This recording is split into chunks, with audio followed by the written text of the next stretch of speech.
Policia njofton për një incident I cili ka ndodhur mes dy të miturve në një shkollë fillore të Prizrenit para ditën e sotme.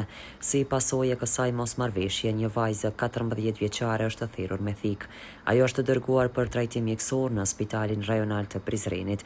Zëdhënësi I policisë për rajonin e Prizrenit Shaqir Bityqi deklaroi se I dyshuari moshës 12 vjeçare është shoqëruar në stacionin policor. Më datë 17 nëntor 2025 rreth orës 12:55 minuta është raportuar për një mosmarrëveshje mes dy të miturve në një shkollë fillore të Prizrenit, gjatë së cilës njëri prej tyre ka përdorur mjet të mbret duke plagosur tjetrin.